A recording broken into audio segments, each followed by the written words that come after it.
Dia Saúde falará sobre TDAH. A repórter Carol está na universidade para perguntar se algumas pessoas sabem sobre o tema. É com você, Carol. Bom dia, Matheus e Samara. Estou aqui na UCDB e vou entrevistar quem encontrar por aqui. Você sabe o que é TDAH? Sim. Você sabe o que é TDAH? Não. Você sabe o que é TDAH? Sim. Você sabe o que é TDAH? Não sei. Você sabe o que é TDAH? Não. Matheus, você viu como está bem dividido? Sim, realmente. Mas afinal, o que é o TDAH? TDAH é o transtorno de déficit de atenção e hiperatividade, tendo como os seus principais sintomas impulsão e hiperatividade, falta de concentração em realizar as atividades do cotidiano. Geralmente, as pessoas que têm mais sintomas sobre essas doenças são as crianças a partir de 7 anos. O diagnóstico dele é baseado em combinações de psicólogos e médicos, podendo ter tratamento farmacológico ou apenas psiquiátrico. Estudos revelaram que cerca de 7,6% dos estudantes de 6 a 17 anos sofrem de TDAH. E também 2 milhões de adultos brasileiros sofrem com sintomas de TDAH. Agora nós vamos ver como estará o tempo hoje. É com você, Bianca.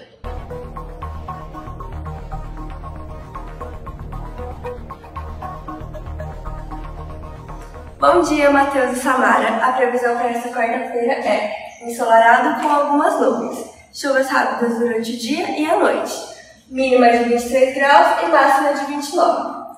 Está muito interessante o tema de hoje, não é mesmo, Matheus? Sim, isso mesmo, Bianca. Agora, para conhecermos mais sobre esse transtorno, falaremos com a repórter Larissa, que entrevistará uma pessoa que possui o TDAH. Bom dia, Matheus, Samara, pessoal que está nos assistindo. Estou aqui neste momento com uma convidada muito especial, o nome dela é Luzia, e ela convive há 3 anos com diagnóstico de TDAH. Bom dia, Luzia. Bom dia, Larissa, tudo bem? Tudo. Então, Luzia, quando que seus familiares ou professores começaram a desconfiar de que havia indícios de algum transtorno? Meus professores não desconfiaram, Larissa. Eu acho que eu soube esconder direitinho. Eu tive amigos próximos, né, que em algum momento me compararam com pessoas que tinham esse diagnóstico. Mas familiares sempre falavam sobre a desatenção, sobre a hiperatividade, os amigos, né, sempre falaram, mas nunca com a palavra TDAH. Até pela falta de conhecimento que hoje nós temos, né, a respeito do assunto. Que muitos têm, eu não tenho, mas muitos têm. Sim, infelizmente, né? Nós sabemos que a tríade de sintomas principais são hiperatividade, impulsividade e desatenção. Você pode nos contar um pouco sobre como isso funciona na prática e como isso interfere no seu dia a dia? Posso sim. Na hiperatividade, é muito mais... Quando a gente é criança, quando uma criança é TDAH, a hiperatividade ela fica muito mais à mostra no movimento corporal. São as crianças que não param, né? Que sempre estão em movimento. Na vida adulta, isso já muda um pouco. Eu me lembro de ser uma criança hiperativa com movimentos mesmo, de não parar quieta, enfim. Mas na vida adulta, isso se transforma em pensamento. É sempre um pensamento muito agitado, né? Um movimento constante de pensamento. Inclusive, claro que tem a questão de não estar no mesmo lugar, não ficar parado, sempre fazendo alguma coisa com as mãos, muitas vezes, né? Mas também na mente. No dia a dia, né? A hiperatividade. Na questão da compulsividade, conforme você vai amadurecendo, você vai conseguindo equilibrar, mas é muito mais assim... Como os pensamentos são muito acelerados, os pensamentos eles estão sempre em movimento, às vezes você não dá tempo de passar pelo filtro, né, muitas vezes social, e você fala, o TDAH costuma falar coisas que pessoas normais, né, pessoas não diagnosticadas não falam, né, elas, meu Deus, como que você falou aquilo, por que você falou aquilo, então acaba tendo um comportamento muitas vezes reprovado entre as pessoas, né, até as que te amam e aquelas que também não te amam, e aí você acaba, a compulsividade entra nisso. E a desatenção, ela tem uma questão que é assim, como você tem um pensamento sempre em movimento, sempre muito ativo, pensando em várias coisas ao mesmo tempo, dificilmente a gente consegue ter um foco, uma concentração. Se eu pudesse falar para você sobre desatenção, no dia a dia de um TDAH, a dificuldade de concentrar e fazer algo do início ao fim. Eu muitas vezes me pego lendo o mesmo trecho, o mesmo parágrafo de um texto, pelo menos 5 vezes. Porque quando eu li a primeira frase, eu pensei em uma outra coisa que não tinha a ver com aquilo, e eu acabei esquecendo o que eu li, e é um negócio muito doido. E talvez quem está nos assistindo pode falar assim, eu também tenho isso. A diferença de alguém TDAH é que ela tem isso o tempo todo, né? Não é de vez em quando, mas é o tempo todo, você tem que lidar com isso. Na hiperatividade, na desatenção, e por que não falar do hiperfoco? Né? Nós temos uma questão com o hiperfoco também, né? Essa desregulação que nós temos cerebral, muitas vezes ela oscila do nenhuma atenção para muita atenção. E acaba assim, que eu pego um assunto, uma determinada atividade, e eu vivo aquilo assim intensamente, que nós chamamos de hiperfoco, estudo, vou profundamente naquilo, e aí eu acabo me desconectando dos outros assuntos da vida cotidiana. E aí até a família, hoje, principalmente a mãe, eu acho que já deu de você fazer isso. Aí eu opa, verdade, peraí. Então, acho que no dia a dia, e a desatenção, perder voo, faz parte, perder dia, compromissos importantes, né, compromissos relevantes, não compromissos que você esquece, mas compromissos que às vezes você lembrou no dia anterior e esqueceu na hora e no dia seguinte, compromissos importantes, horário de voo, fica meio atemporal, né? 15 minutos para mim não é o mesmo que 15 minutos para uma pessoa sem o diagnóstico de TDAH, é diferente. Então tem que bolar mini hábitos para poder conviver. Entendo. Nossa, deve ser bem complicado lidar com tudo isso e com as outras coisas do dia a dia. Bem, você já sofreu algum tipo de discriminação por causa dessas características? Isso pode ser tanto antes de ganhar o diagnóstico de TDAH, quanto depois do diagnóstico. Ninguém nunca me falou assim, ei, TDAH, sai daí, né?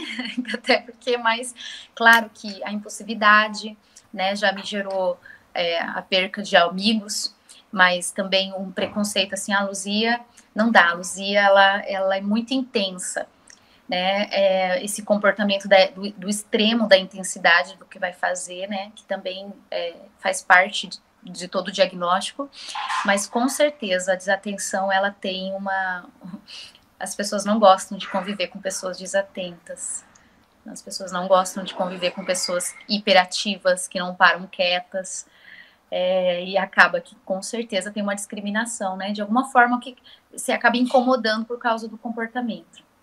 Olha, em muitos transtornos de comportamento, leva anos para a pessoa receber o diagnóstico correto. Às vezes fica ainda de um médico ao outro, até começar a receber o tratamento adequado. Isso alguma vez já aconteceu com você, deles se enganarem e dizerem que é uma coisa, e você corre atrás e dizerem que é outra? Aliás, conte para nós com quantos anos você recebeu o diagnóstico, porque eu achei incrível. Eu recebi o diagnóstico com 31 anos. Claro que eu não fui lá por causa desse comportamento, não foi por causa disso, porque nós temos uma dificuldade na aceitação de alguns comportamentos, né? Eu sou assim, e era uma desregulação que me incomodava, e que incomodava o meu dia a dia, mas você não tinha conhecimento do que era, né? Eu até expliquei, eu tive uma rotina, um ano muito intenso de viagem, que me tirou do meu cotidiano e que agravou o meu comportamento TDAH. Então, em um ano eu cheguei a perder, um mês eu cheguei a perder 3 voos, perdi óculos, compromisso, agenda, papel, tudo que vocês imaginarem que é possível de perder, em algum momento da vida eu já perdi, e nessa época, em apenas um mês.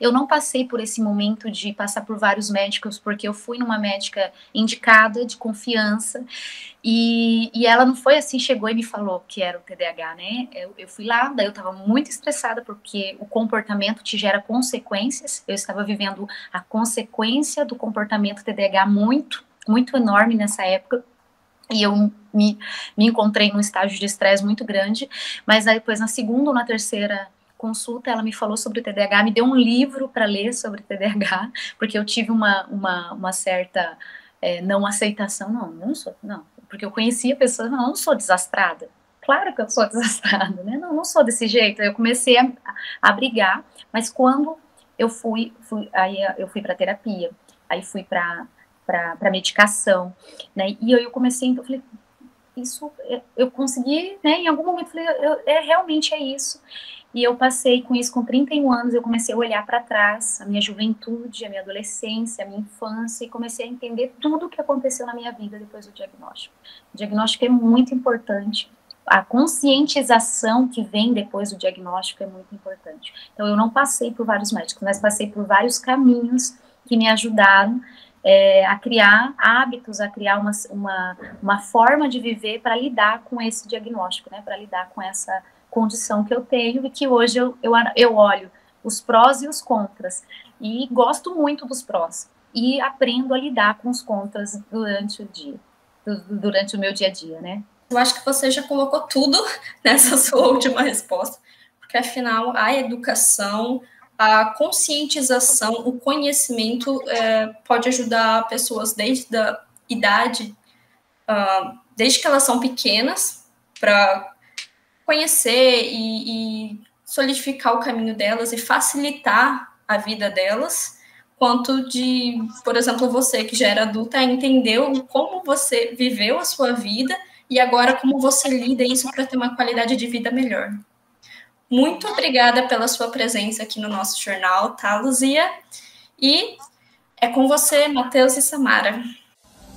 O Jornal Bom Dia e Saúde fica por aqui. Tenha um ótimo dia e até amanhã.